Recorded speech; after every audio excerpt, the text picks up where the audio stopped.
Brainwashed, Challenging the Myth of Black Inferiority by Burrell. Chapter 7, Buy Now, Pay Later. Why can't we stop shopping? For the young kids, it's about having brand new white gym shoes. They are impoverished, but they are buying $200 gym shoes. Clothes that I can't afford. And I have a good job. Why don't they families putting that money into savings, into a college fund? Why do they have a $300 phone but no computer? A quote by a 40-year-old teacher named Will. It was a time of great optimism for four-time NBA All-Star Latrell Sprewell. The money was flowing at such an awesome pace during the 04-05 season that the superstar was able to reject a 3-year, $21 million extension to his already $14.6 million contract with the Minnesota Timberwolves. Less than 3 years later, numerous news agencies reported that the financial woes of Sprewell, who hadn't played pro ball since rejecting the offer. Apparently, the basketball player owned about 70 grand in unpaid taxes. His company, Sprewell Motorsports, had not paid credit card bills in months. His home was up for foreclosure, and his $1 million yacht was auctioned off to help pay what he owed on the boat. Black kids who dream of living the glorious lives of basketball superstars should know, according to statistics cited by the NBA Players Associations, that about 60% of retired basketball players go broke within 5 years after leaving the NBA. Since black players dominate professional basketball, it's safe to assume that a large proportion of the 60% are black. Sprewell is an appropriate example of the financial slam dunk NBA players face after the limelight dims. But basketball is not the only dominion where black wealth is often in an intangible facade. Before he passed away in June 2009, the king of pop, Michael Jackson, lived way above his already overextended means. According to Newsweek, Jackson's history of bad management, excessive personal spending, and big legal bills left him, at his death, facing bankruptcy. Jackson ran up hundreds of millions in personal debt borrowed against his assets. The Newsweek estimate his total borrowing may exceed to $400 million. Yet during the 2003 documentary Living with Michael Jackson, Jackson took British journalist Martin Bashir and his camera crew on a lavish, multi-million-dollar Las Vegas shopping spree, purchasing elaborate vases, marble chess sets, 10-foot urns, and other expensive objects as if they were M&Ms. Even as Jackson's world was collapsing under debt, the media captured other spending exploits in 2005. 150,000 blown in under 30 minutes at Harrods, a luxury London department store, and another impromptu midnight shopping spree in 2006 at London's trending Topshop on Oxford Street. We can never know for sure, but it seems as if the extravagant purchases were the late entertainers' way of replacing the reality of insecurity and low self-esteem with the illusion of comfort and control. It's a reality shared by millions of emotionally fractured but less fortunate blacks. Bravo television network's Real Housewives of Atlanta was promoted as a reality series showcasing the professional, social, and family lives of 5 suburban Atlanta women. 4 of the 5 housewives are African American. During the first season, the women were living large, showing off custom-built mansions, luxury cars, and designer clothes. Viewers tagged along as the women enjoyed private spa and Botox appointments, attended highbrow parties and fundraisers, and even an 18,000 birthday party one mom hosted for an 11-year-old daughter. Turns out, according to the numerous media reports, Three of the four black housewives were actually broke and or struggling to hold on to what they had. One of the women who filed bankruptcies in 2007 was evicted from her multi-million dollar Duluth, Georgia mansion, faced a lawsuit from her ex-husband for defaulting on the $150,000 loan. The spouse of another housewife owned more than 100 grand in taxes. The couple's five-bedroom home, see on the show, was actually rental property from which they were eventually evicted due to missed payments. News reports also noted that another cast member bounced a $346 check, had to sell her lavish home, and in 2008 was forced to take her children out of private school and enroll them in public school. The woman seems to have followed paths blazed by black notables whose fortunes were squandered due to personal flaws, lack of financial education, or a need to boost their self-esteem through spending. And the Atlanta housewives aren't the only ones who take cues from celebrities. Those of us who are getting by and those who are by one paycheck away from poverty like to live like the rich and famous too. We wear the clothes they wear, consume the products they endorse, and try our damnedest to live the celebrity high life. There's a historical timeline of black money madness that spans the eras of vaudeville, segregated baseball, and black entertainers' only chitlin circuit. Unfortunately, it's a negative timeline we still share today. Lifestyles of the rich and not famous. Our situation has the makings of a classic good news, bad news joke. First, the good news. We live in the richest consumer society on earth. Black collective buying power is almost $800 billion annually. The bad news. Because of our undisciplined, indiscriminate buying habits, African Americans are still America's poorest group. The bad news effect. Blacks on all income levels. A study by Demos and the Institute for Assets and Social Policy, released in August of 2009, revealed that millions of middle-income earning blacks, from factory workers to bank tellers to white-collar managers, are slipping toward destitution. Although the recession threatens the eliminations of the total black middle class, the study pointed out that 30% of this particular demographic was already in danger of falling out of the middle class status before the economic downturn. Just as the low-income blacks were devastated by the subprime mortgage catastrophe, so were upper-income African Americans. In fact, the Center for Responsible Lending reported that high-income blacks were almost twice as likely as low-income whites to receive high-interest subprime loans. Upper-income black and Hispanic homebuyers were more likely to face foreclosures due to high-cost subprime mortgage loans than whites, even though the groups had similar credit ratings. In the greater Boston area alone, noted Jim Campen, a University of Massachusetts economist, 70% of black and Hispanic borrowers with incomes between 92 grand and 152,000 received highest interest rate home loans compared to 17% for whites. According to Demos, black groups upper, middle, and lower experience disproportionate rates of financial risk due to abundant credit card debt and high interest purchase of depreciating items such as cars, electronics, and fancy appliances.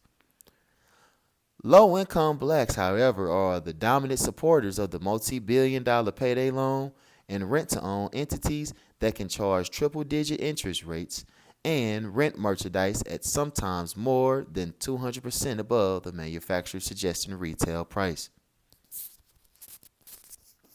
Mad money. My nieces and nephews all live at home and are either unemployed or underemployed. Yet, they are rocking Air Force Ones and apple-bottom jeans, and they can keep a bottle of Grey Goose under the bed. They look like they have something going, but really they don't. A complete consumer mentality with no income. A quote from an elder care worker by the name of Tony, age 36. We start addressing our failures to stay on par with other ethnic groups who increase their wealth by honestly answering a few true or false questions. True or false?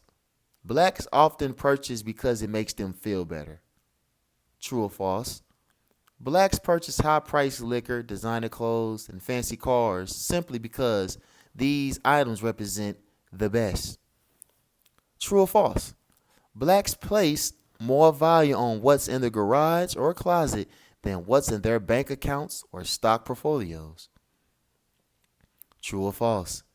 Blacks distrust financial institutions. Many of those who do save socks their money away at home or other places deemed safer. Your answer reveal the deep dynamics of the buy now, pay later syndrome. Buy now, pay later dynamics. 1. Living large while feeling low. African Americans have a tendency to overcompensate through material brassiness. We seek the best to prove we are the best, using our dollars as defense mechanism to show them that we are worthy. Blacks have a strange loyalty to the best brand because subpar products reminds us of our perceived subpar status. 2. Gotta have it now. This is the intergenerational instant gratification component to our spending and saving habits. As ununiformed consumers, we are susceptible to marketing pleas to have it now as opposed to saving, investing, or putting off unaffordable purchases. 3. Paying the black tax. We expect and willingly pay more for products at what are often astronomical interest rates. We endure a wide range of financial penalties due to our uncontrolled desire to live large and have it now. 4. Eat, drink, and be merry. For many of us, life is and has always been considered fragile and unpredictable. Since tomorrow is never promised, we must have a desired products now and at any and all cost. This attitude also explains why we hesitate to risk our hard-earned money in financial institutions or the stock market. 5. Dollars and cents.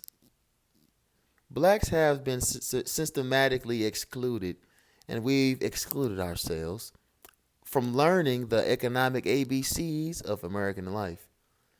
This has not only turned us into easily seduced buyers, but also handicapped builders of personal and communal wealth. These dynamics accentuate the mystery of why we lag behind others who have amassed general wealth through financial acuity. To reverse this pattern, we must first understand how our consumer and saving patterns link to our psychological needs to solve 400-year wounds. Take my money, please. When I was a young kid, we had a 3-year-old cycle. We had the flashy cars, the big TVs. My mother would rock the furs and the diamond rings. Then we would either go bankrupt or my father would get arrested. There was no temperance, no middle road for us. We were either sky high or had our faces in the dirt. You get used to that kind of stuff. A quote by a 49-year-old internet salesman by the name of Alan. The bye-bye, now sales pitches are all around. We are flooded with offers to purchase every day and every minute. Messages are in magazines and on billboards, radio, TV, the internet, bus kiosks, t-shirts, taxi roofs, tote bags, blimps, and stuffed in envelopes with the bills for the stuff we already bought. It's difficult for any American to resist the relentlessness, marketing barrage and gain a modicum of the financial foothold. But I believe the cues to insensibly buy resonate differently with a race that had to secure the right to be treated as humans and force white businesses to treat them like any other American consumer. Unlike whites, we were denied the basic right to free will consumers. Restrictive, but legal, covenants exclude African Americans from purchasing homes in neighborhoods considered white. We could not patronize white only diners, theaters, clubs, and colleges or shops in many stores. For centuries, spending money just like white folks was not even a possibility. That all changed after we fought for the right to force our money upon whites. I am somebody. How did this financial and emotional rejection, supported by the incessant centuries-long black inferiority campaign, affected us? Consider the sit-ins that accelerate the civil rights movement. Black Americans and their white supporters risk life and limb to force Southern lunch counters, restaurant, and stores to accept our business. In fact, much of the movement was about gaining the right to consume like whites, whether patronizing restaurants and hotels or buying clothes, cars, television, or homes. We were in survival mode, flexing our equal white muscles while forsaking our economic education heads. Not to downplay the dismantling of legalized segregation, but the major thrust of the civil rights movements includes the demand that white allow us to consume their products and utilize their services. The profound irony of the movement was that it clogged arteries that recirculated hard earned cash back into the black communities and businesses. Instead, the flow was rerouted to benefit white power brokers and businesses. During slavery, blacks had little to no control over their lives and fates. This seeded a sense of living in the now, in our psyches, and our social were ranked as determined by material wealth. We are still seeking to buy lost status, only this time through mindless, unbridled consumption. Shopping for status and respect. Get a good look at me, dummy. I said I look, I feel, I smell like money. A quote by 3 6 Mafia song called Like Money. Prevalent socioeconomic conditions, combined with historic prejudices have resulted in a case of low self-esteem or low race esteem that has infected our purchasing behavior. I myself haven't exactly been immune to these feelings of inadequacy. I was raised during a time when blacks seemed grateful that car dealers wanted their money. I may be discriminated against, but General Motors will sell me anything I want, we'll say. Years ago, I was fledgling executive. I obtained a charge account as the exclusive store. Initially, I think just to demonstrate to my white coworkers that I too could have an account. It most certainly wasn't because my salary justified my shopping there. That fall day remains with me. The temperature suddenly dropped, and I ducked into this particular elite store looking for gloves. I waited at the counter while 2 white clerks carried on in clearly personal conversation. Finally, one of them acknowledged me with a disdainful look and snipped, "Do you want something?" Instead of leaving, I found myself, despite the unprofessional treatment, buying a pair of gloves priced far beyond what I could afford, just to show them that they underestimated me. There were also times when I've been in high-end stores and felt self-conscious about asking about the price of an item. The mere question seemed like an indictment against my social status. This sentiment is probably shared by other upwardly mobile African Americans who believe that asking a store clerk, especially a white store clerk, about a product's cost somehow implies an inability to afford the merchandise. Acquiring expensive commodities, this conspicuous consumption, is our way of telling the world we have arrived. We are good enough. Meanwhile, as we send these expensive communiques as signals of our worth, manufacturers of all the stuff are in on the joke, chuckling their way to the bank. Champagne taste and a beer budget. Our history of feeling inferior fuels the propensity of African Americans to buy name brands we perceive to be the best. Knowing that we have been considered less than, less smart, less capable, less clean, less law abiding, less generous, less worthy, less,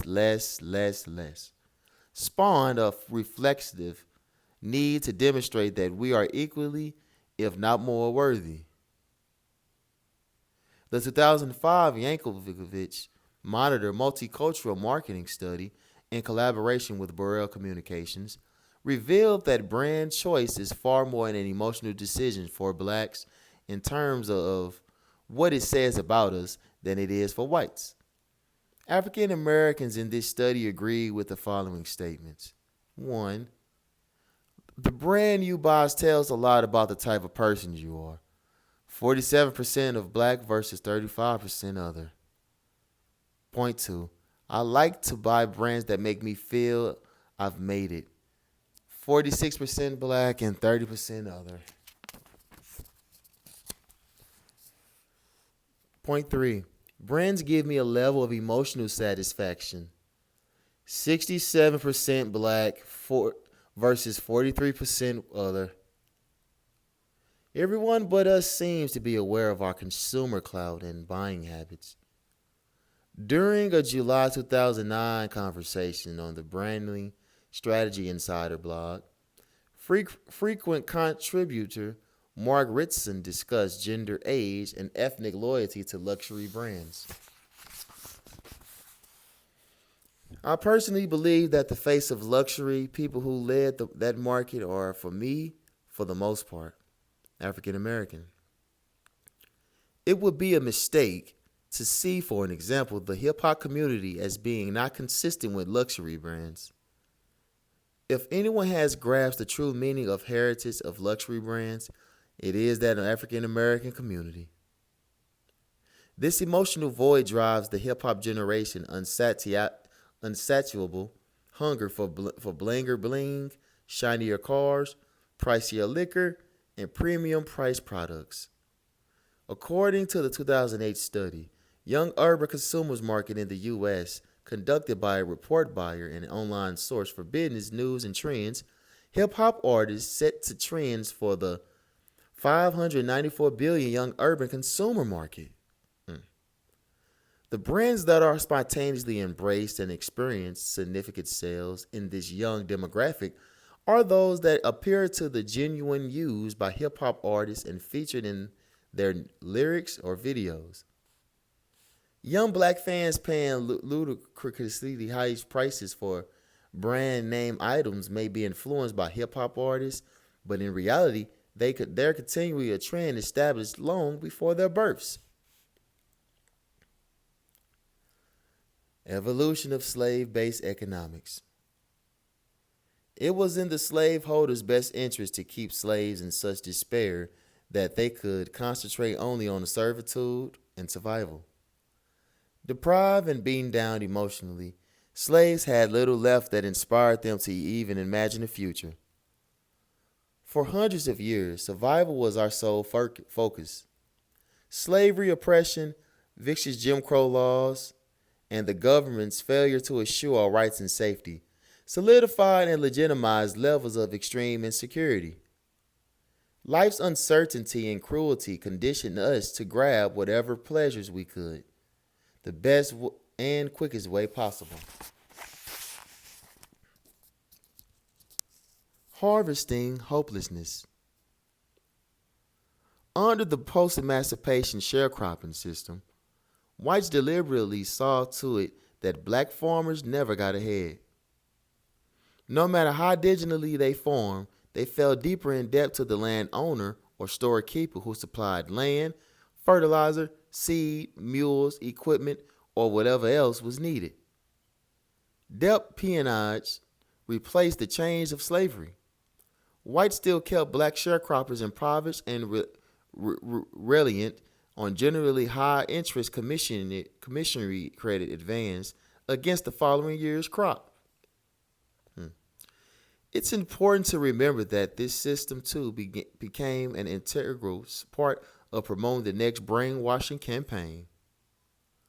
It birthed the concept that somehow the bad situation was the fault of the black sharecroppers who didn't harvest enough to cover the debt.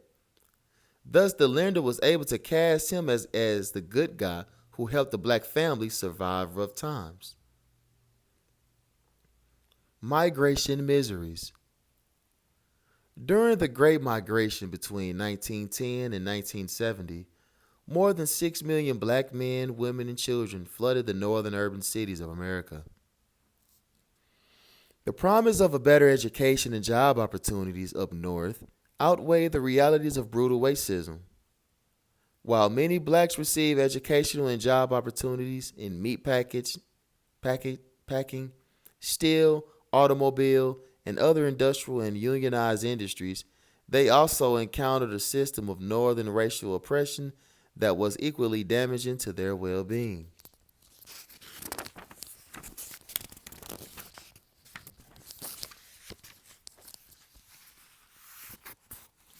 Racial segregation in the form of mortgage discrimination and redlining. It showed that blacks were kept out of white neighborhoods and confined to overcrowded inner city slums where rent gouging was common.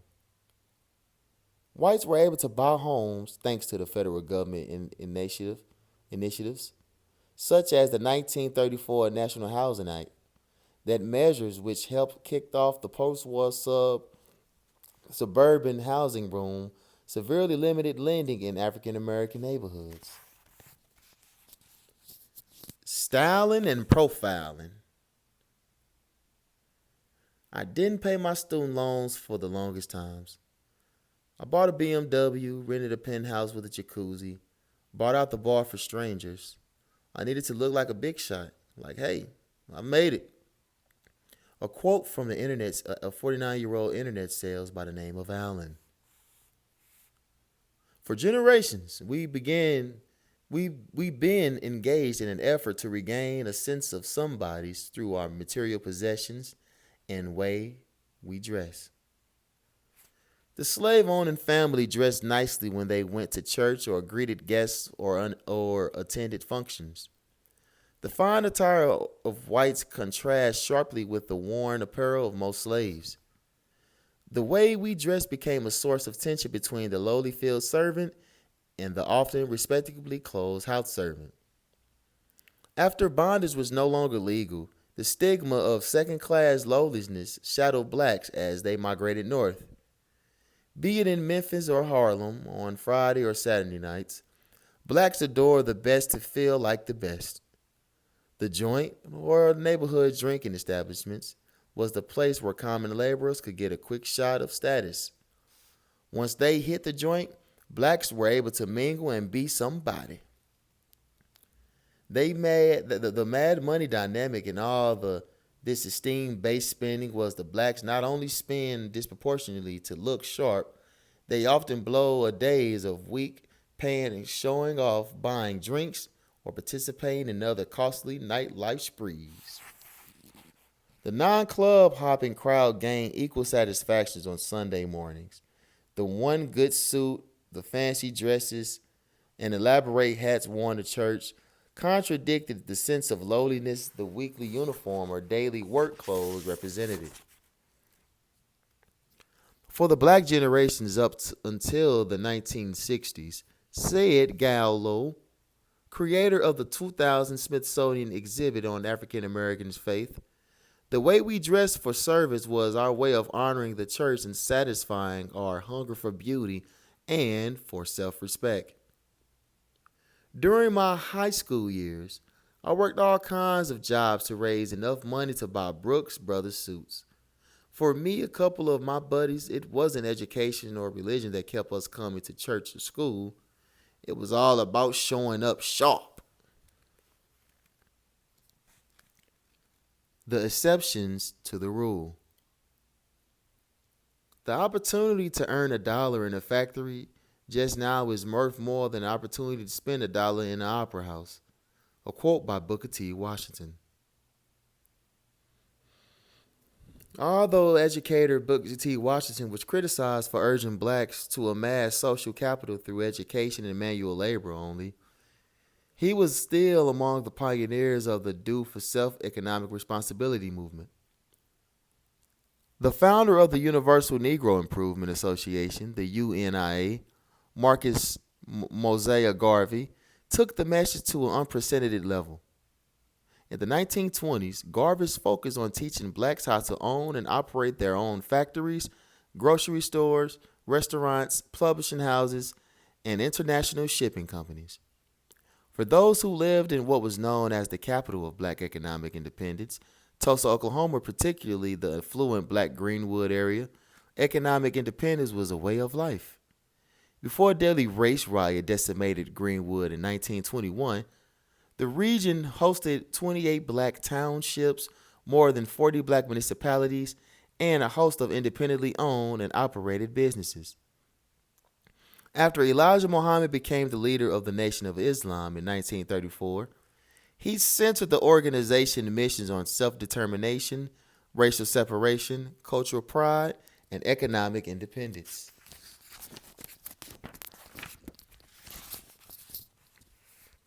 Some of these attempts to build strong, self-sustaining economic foundations were fraught with failure due to government manipulation, disunity, misplaced loyalty, and distracting, counterproductive ideologies. Still, these examples illustrate that since emancipation, there were black leaders who thought seriously about the way we created, conserved, and invested our money. There was a brief attitude of self-determination after the enact of civil rights legislation during the 1960s, 70s, and even into the 80s. There was an inspiring rally cry for race-based solidarity, self-determination, and an intense drive to play a bigger role in the economic arena. Unfortunately, the promise of prosperity through social integration, like migration promise, proves to be another frustrating shell game. With fractured identities, we still attempt to buy respectability and status. We are still emotional spenders and vulnerable pawns of high-priced vendors and predatory lenders. What we drive and what we're driving. A fascination with luxury cars has been another big thing for many blacks. On a psychological level, expensive cars represent fulfillable dreams. Next to homes that are most expensive item thanks to available credit, the average African Americans can own cars for men especially are phallic symbols of power and control. In the black male psyche, they compensate for feelings of general emasculations. You can't park a house in front of a church or a nightclub, but arriving in a flashy car garners instant admirations. For blacks, cars served as a mobile billboard that says, "I have arrived." From sharecropping to payday lending. We are a people conditioned to put our faith in the future, live in the now, and respond to promise to quick prosperity. From a marketing perspective, you couldn't ask for a better demographic. If a consumer group believes social status can be achieved through consumerism, why not make a million exploiting that perception? Many credit card companies operate the most vicious kinds of predatory lending scams. A young African American gives them particularly delight. Before they even get a job or establish credit histories, blacks are among the young demographic high-interest credit card companies target. The majority of young black credit card holders, however, don't have the options of some whites whose parents will bail them out of debt or who have able to move into well-paying jobs. At young ages, Blacks who bought things they couldn't afford are introduced to an inescapable, high interest, credit damaging cycle. The worse they feel about themselves, the more they buy on credit to feel better. No matter how deep they sink, credit card companies and other greedy, manipulative lenders are always there to help out with more stuff, albeit at inflated prices and interest rates. Listen closely to the payday loans industry. Spokesmen and you might recognize a resemblance to the sales pitch used by lenders of a sharecropping era. Their ad symphatically explains how everybody falls behind every now and the payday lenders are there to offer assistance. According to the Consumer Confederation of America, the interest alone on payday loans in some states can be as high as 780%. Used car salesmen promise to finance anybody, no matter how bad their credit. Rent-to-own dealers tell customers they can take furniture, appliance, and electronic equipment home today without worrying about credit checks. It's no coincidence that high-interest credit card companies, payday lenders, rent-to-own companies, and used car dealerships are overrepresented in low black and Latino neighborhoods. There could be no better territory than ones filled with the permanently underemployed or unemployed who have been generally excluded from economic prosperity.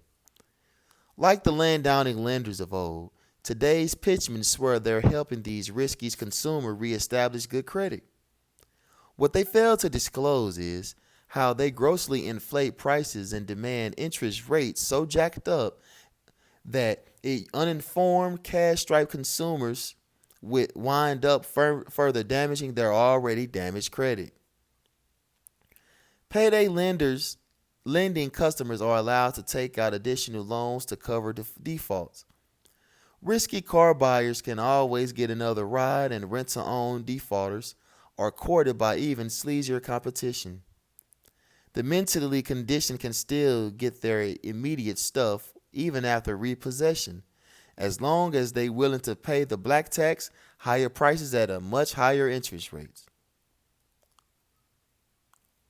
Thus, as in the post-Civil War days, many blacks wound up trapped in a cycle of never-ending debt and a state of economic slavery. Worse yet, they're conditioned to believe their situations are their own fault. Meanwhile, the good guys, those with the resources to hire lobbyists to thwart regulatory oppositions, exploit an exploitable demographic and make out like benevolent bandits.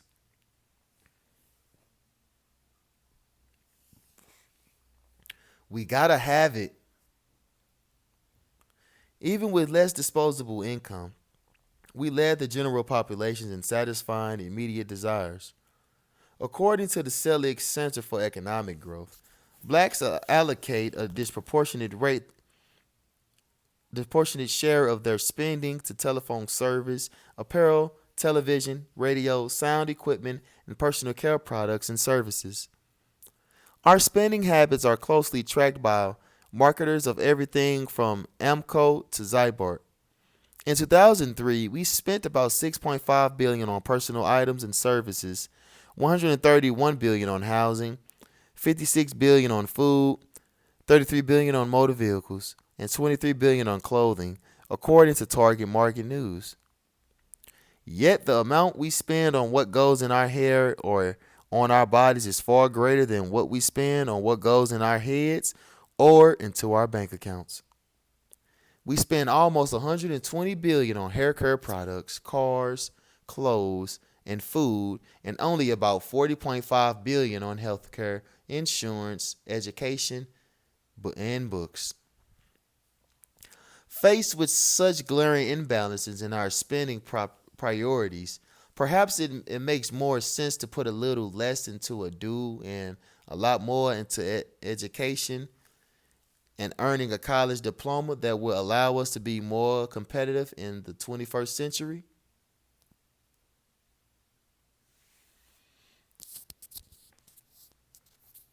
The Ripple effect. There's an even more depressing image on the flip side of the black inferiority coin. The lack of economic self determination and relative dearth of successful black enterprises. Our hunger for respect from whites has not only turned us into easy marks for products they manufacture, inferiority conditioning has us so discombobulated we're resistant to supporting black businesses. Ironically, the group that bucks this trend seems to be hip hop artists who have introduced clothing and product lines that are enthusiastically supported by black and white youth alike. Where once Kango, Pro Kids, Adidas, Timberland, and other white owned companies dominated the hip hop fashion world, Russell Simmons, Fat Form, Sean Diddy Combs, Sean John, Nelly's Apple Bottom, Jay Z Rockaware, and 50 Cent G Unit reigned supreme. From a marketing perspective, it would be a mistake to dismiss hip hop artists' ability to promote their vision of black culture to international markets. Some have been savvy enough to not only be the profitable product, but to be producers of the product. However, in most cases, they romanticize black's dysfunction, which only amplifies the buy now, pay later dynamic. Also, it's yet to be too true economic to be seen in their individual accomplishments have made any contributions to true economic empowerment or reversed our fears about saving and investing or tackled any of our other counterproductive mad money ways.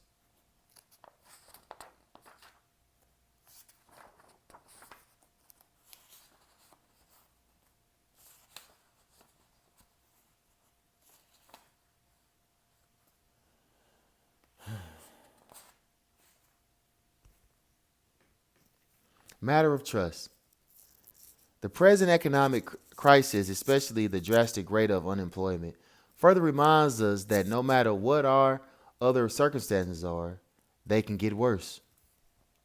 The Bureau of Labor Statistics reported that the unemployment rate of African Americans as of August 2009 was at a 14.9% compared to an 8% of whites. Far too many low to no income blacks saving for a rainy day remains a foreign concept every day it rains.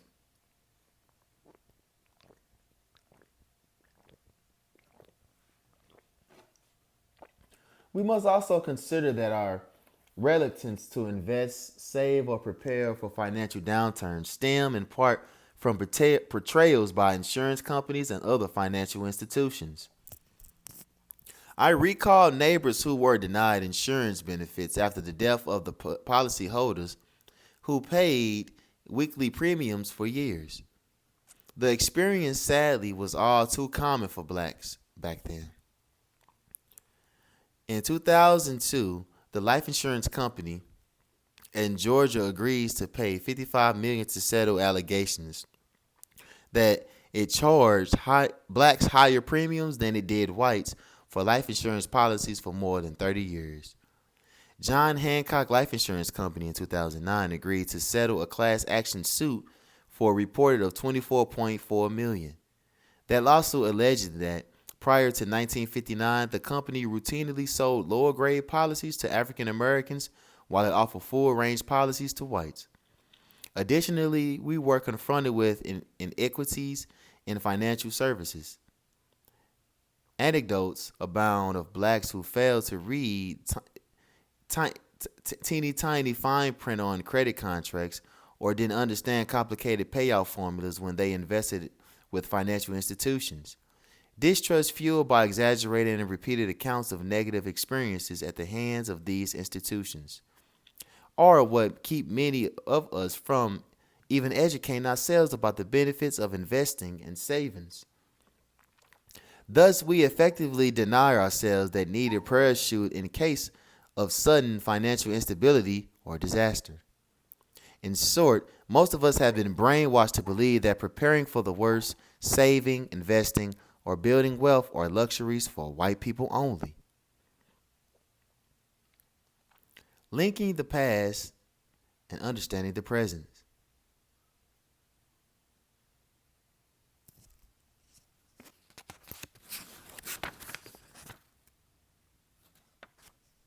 One of the major intentions of this book is to emphasize that our problems don't exist in isolation. They are part of our past histories and present reality. Here we identify the origins of our buying, spending, and saving habits and the links to a tragic past. The buy now, pay later, connecting the dots. Contemporary manifestations and historical roots. Contemporary manifestations living large while feeling low. The tendencies to overcompensated, to seek the best brands to prove we are the best, to use our dollars to validate our worth and thwart perceptions of subpar status. Historical roots. Dehumanization for slaves meant that they could not claim any status whatsoever in America. Status was defined by material possessions. Thus, blacks have long sought to buy personhood, and we've been trying to by buying ever since. Gotta have it now. Contemporary side. The instant gratification components to our spending and savings habits. Blacks are susceptible to market pleas to have it now as opposed to saving, investing, or delaying unaffordable purchases. Historical side. One thing that slavery taught us was that tomorrow is not promised. Due to our precarious existence and uncertain futures, blacks learned to squeeze whatever joy was attainable in the movement.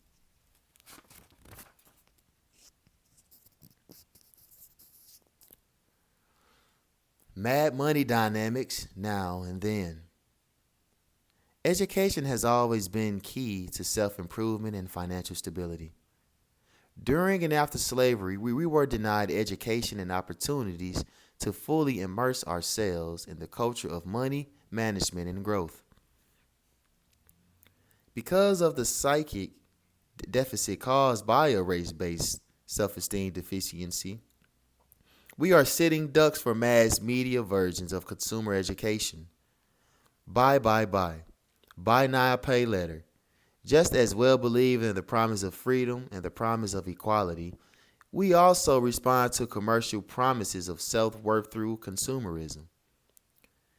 We will continue thinking we can overcompensate for our blackness if we drive certain cars, wear certain chains or outfits, or drink certain expensive liquors. Until we break free of the conditioning, we will proceed as programmed. Pulling the programming plug. We keep a bankroll, wallet full of credit cards, cup full of Cristal, box full of cigars. A quote by Look Scrappy song, Money in the Bank. Now it's time to unplug from the forces that fuse the buy now, pay later madness. The process begins by examining the benefits and cost of our habits. Short-term benefits. Number 1, overcompensation gives us feelings of equality and worth. 2, name brand and expensive product loyalty. It tempers feelings of inferiority, puts us in par with the equality of the product, and allows us to project a false front and garner immediate attention. 3, willingness to pay higher prices at higher interest rate. We get our stuff now. Resistance to saving or investing counteracts fear of losing or being cheated out of our money or investments and gives us a sense of security. Long-term costs. 1, overcompensating. A false sense of value and worth based on unpredictable external forces. Overcompensation strengthens a system designed to benefit from our poor money habits. 2, name brand and expensive product loyalty. Money wasted to gain temporary feelings of high status makes manufacturers richer while depleting individuals of community resources. 3, willingness to pay higher prices at higher interest rates. Depreciable products have no long-term value. Continues the cycle of personal debt and guarantees consumers have no money to save, invest, or pass on. 4, Hes- hesitance, hesit, hesit, hesitancy to save or invest, fuels paranoia and false sense of security, undermine long-term personal, family, and community security, predisposes us to financial miseducation and inability to set and achieve financial goals. Hopefully, we are now conscious that overspending, creating unnecessary debt, and failing to save or invest money has dire personal and communal consequences. Hopefully, we are now ready for a change. A disciplined, long term strategy. I'm trying to change things. For moments before my children, I no longer use credit cards unless I'm going to pay it back immediately. I'm paying down my student loans and other debt. Most importantly, I talk about money and finance with my kids. We have an account that we keep for special things. My kids get to watch the savings grow and share in anticipation of what we're saving for. It's not about instant gratification, it's about long term goals. A quote by an elder care worker of the age of 36 by the name of Tony. Former Los Angeles Lakers player Magic Johnson is not among the percentage of professional basketball players who went broke after leaving the NBA. Johnson, CEO of Magic Johnson Enterprises, a Los Angeles-based company with a network of over 700 million, has generated millions while revitalizing urban areas with full-service retail outlets. In his book, 32 Ways to Become a Champion in Business, Johnson talked about financial literacy, discipline, money management, and striking a balance that benefits the business, his family, and the extended community. Johnson's attitude is worth emulating. Getting our minds and financial houses in order will not only benefit us individually, but have a profound impact on the broader community. Just as the idea of our inferiority was marketed and sold, it was it must be unsold. As in the days of old, marketing, promotion, and the power of positive propaganda are the keys to real, long-lasting solutions. Buy now, pay later, positive propaganda cues. Put the why in buy.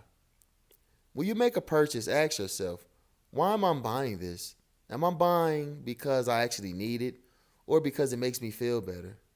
2. Does buying more expensive high-end brand make you feel important or increase your self-esteem? 3. Do you think about the consequences to your future when you overspend or acute debt today? 4. Stuff is not enough. How do you define the term well off? It is by what is your garage and closet and what's in your bank account and stock portfolio. Thou shalt not commit idolatry. We have a preoccupation with instant gratifications through materialism. It needs to be our mission to put it in its place. Reclaim your total self. You are more than a label you wear. We survived the worst. Now we need to prepare for the best life has to offer. Pay it forward. Scrutinizing the motivators, consciously changing our conversations about money and becoming financially literate are prerequisites to change. We must also remember our history and things first education once blacks were emancipated. Teachers didn't need a degree to teach during the post-slavery era. As soon as a student became literate, the student became a teacher. Consumer education is an essential part of the comprehensive education. As soon as one of us become economically literate, it should be our duty to pay it forward. This is why I applaud black churches or organizations and individuals that are attempting to normalize the mysteries of finance. Consider the National Black Church Initiative, 16,000 affiliate churches saving, education, and investing campaigns. The initiative, supported by major financial institutions, seeks to teach low-income blacks how to save, invest, and benefit from long-term financial planning. On a smaller scale, Reverend Thurman Evans works with his young congregants, encouraging them to enhance their financial literacy and invest in home ownerships rather than lavish weddings. Investment clubs like the one created by the Bossett family of Beaumont, Texas, also provide valuable grassroots lessons. In the early 1990s, 18 Bossett family members contributed a minimum of 40 per month after starting an organization, investment clubs, OIC. By 2000, the family amassed a portfolio in the upper six figures, according to Black Enterprise magazines. With 750 billion in buying power, we can also create our own positive propaganda arsenal. To add balance to stories about reckless black celebrities, we can promote down-to-earth Pennywise heroes like Osolia McCarthy of Hattiesburg, Mississippi. A long-life self-proclaimed washerwoman, McCarthy, a sixth-grade dropout, followed her mother's advice to always save money. Upon her death, McCarthy bequeathed an estimate of $150,000 of her life savings towards colleges scholarships for deserving but disadvantaged students. Savvy celebrities need to not be excluded as teachers either. In 2009 interview with an online magazine, singer Beyonce explained why she haven't bought many luxury items with her estimate $80 million in earning. Honestly, I'm very frugal. I haven't bought a car since I was 16 or any diamonds since I was 17. I have a lot of property. I've invested my money and I don't have to make it anymore. Thank God, because I'm set. I'm now able to really be free. Empowerment through endowment. It's up to reprogram thinkers like Cheryl Riley Dorsey, a certified public accountant from Liberton, New Jersey, to help the next generation break free from black inferiority conditioning. Concerned that the average high school student doesn't possess his basic skills in money management, Ridley Dorsey created Black Street Investment Clubs, BSIC, to teach children investment in business topics ranging from personal finance and stock market techniques to operating their own businesses. From sheer numbers are all that needs to promote a positive propaganda campaign consisting of encouraging examples, valuable investment strategies, and other creative programs that take the mystery out of the money management and investment. Naysayers will point to failed attempts in the past. The BL campaign has many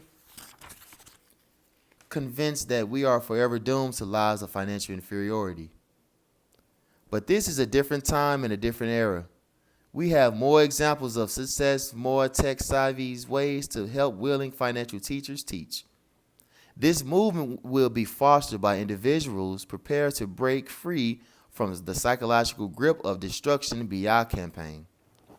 Individuals with renewed minds will be prepared for unprecedented success, mentally armed and ready to reclaim our finances, our fortunes, and our futures.